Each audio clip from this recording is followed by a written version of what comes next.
Bonjour à tous et bienvenue dans cette nouvelle vidéo. Aujourd'hui on va s'attarder sur la venue potentielle et le recrutement d'Eduardo Camavinga, un milieu défensif mais en même temps dynamique et de bonne qualité qui devrait permettre de donner un peu de densité et de qualité au milieu de terrain parisien. Alors déjà on va s'attaquer à quelles sont les modalités potentielles du recrutement d'Eduardo Camavinga. Alors donc le montant devrait se situer aux alentours des 40 millions, peut-être un peu moins, peut-être un peu plus. Il est assez apprécié par tant les supporters qui, oui, c'est un joueur français, c'est un joueur de Ligue 1, c'est un joueur de Rennes, qui a des vraies qualités et un avenir en équipe de France. Ça pourrait être cool d'avoir un peu plus ce côté français au PSG qui en manque souvent, avec ce côté aussi très Qatar et beaucoup de joueurs étrangers. Alors ça pose pas spécialement de problème, ça pose même aucun problème à la base. C'est toujours cool de pouvoir recruter en Ligue 1, ça permet de garder les talents en Ligue 1 et de donner un peu d'attractivité au championnat, parce qu'en effet ça pose problème quand tous les joueurs s'exportent. Ce qui se passe, c'est qu'après la Ligue 1 a beaucoup moins de qualité. Et c'est vrai qu'on voit en Italie, on voit en Allemagne, on voit dans d'autres pays où en gros les petits clubs et les clubs qui font des grosses formations vont souvent vendre aux gros clubs nationaux qui vont permettre après de les former et de leur donner vraiment une grosse qualité.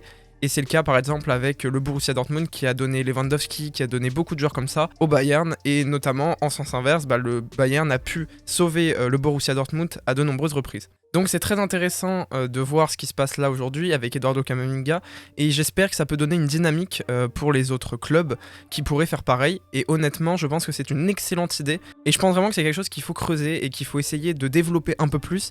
Il faut aussi savoir quand même que le PSG désormais a un peu plus de puissance depuis ce qui s'est passé avec la Super League, parce que les autres clubs se sont un peu décrédibilisés, hein, clairement, ça on va pas se mentir, les autres clubs ils vont pâtir de leur décision de la Super League, et aujourd'hui le PSG a beaucoup plus d'influence et peut du coup peut-être peser un peu plus en Ligue 1 qu'ailleurs. Après avoir parlé un peu plus de l'aspect statistique et l'aspect financier de ce recrutement, il faut aussi parler du joueur, donc la qualité du joueur. Et là-dessus, il y a absolument rien à dire, enfin, il y a quand même un mais. C'est-à-dire que oui, c'est un joueur qui en effet est technique. C'est un joueur qui est milieu défensif, qui a une densité très très forte et qui peut vraiment abattre du terrain. C'est aussi un joueur qui techniquement est hyper juste.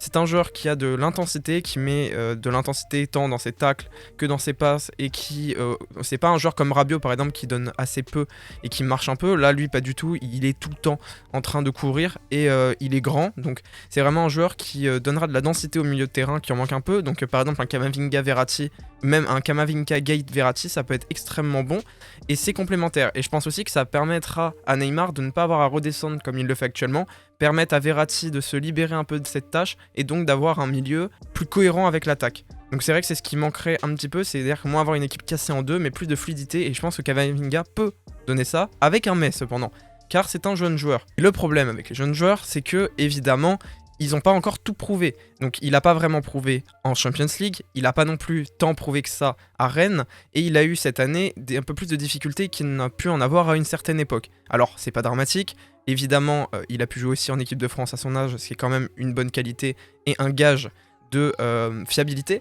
Mais le problème c'est que voilà, on ne sait pas dans le long terme qu'est-ce que ça va provoquer pour le PSG et comment il va évoluer. Il a un potentiel énorme, il faut que le PSG réussisse à le développer. Mais voilà, on sait aussi qu'il peut être un peu en dedans, et c'est un peu le problème, c'est que c'est un pari. Donc Verratti par exemple, on avait fait le pari et ça a été une réussite. Il avait pas spécialement l'air d'avoir des soucis d'hygiène, et d'ailleurs voilà, il est pas du tout critiqué à Rennes pour son hygiène de vie. Mais on sait qu'au PSG ça peut vite partir en cacahuète, et si le joueur il commence à se la péter, ou s'il commence à se dire qu'il vaut plus que ce qu'il ne vaut, ça peut vite être problématique. Par exemple, à contrario, il y a d'autres milieux qui sont en train d'être analysés et recherchés, et qui pourraient peut-être être un peu plus fiables, un peu plus d'expérience. Évidemment il faut pas prendre de joueurs trop vieux, parce que sinon au milieu de terrain tu en pâtis vite, et on a vu le cas avec notamment Gay, qui même s'il est très bon, attention à son âge, et qui risque de pas être un très bon investissement. Il nous faut quand même de bons investissements, on sait quand même qu'il y a un risque que Mbappé parte, et du coup remplacer un joueur français par un autre joueur français, évidemment pas au même poste, ça peut quand même donner un peu plus de cohérence d'ensemble, on va dire, au PSG. Voilà, ça va donner un peu de baume au cœur aux supporters qui auront un peu leur nouvelle star, et c'est vrai que Camavinga, voilà, je pense qu'il peut représenter ça. En tout cas moi c'est un recrutement qui me ferait très plaisir, c'est un recrutement que je pense être cohérent et intelligent au PSG, surtout vu le prix qui serait à peu près aux alentours de 30 à 40 millions. Le Bayern en a proposé 25 millions et on sait que c'est assez peu. On sait aussi que Leonardo s'entend plutôt bien avec l'agent du joueur, et on sait que Rennes et le PSG, jusqu'à présent, il n'y a pas eu trop de difficultés de vente.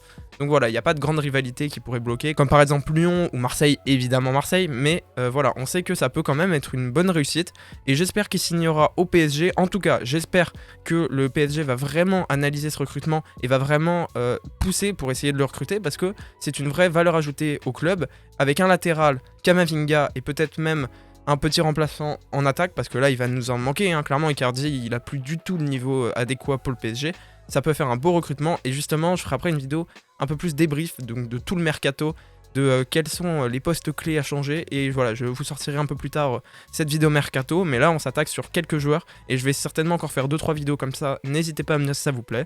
Donc si cette vidéo vous a plu, n'hésitez pas à la partager, à la liker, à vous abonner, ça fait toujours plaisir, ça soutient la chaîne. Et on a également un Twitter dans la description, on a aussi un compte Instagram. Merci à tous.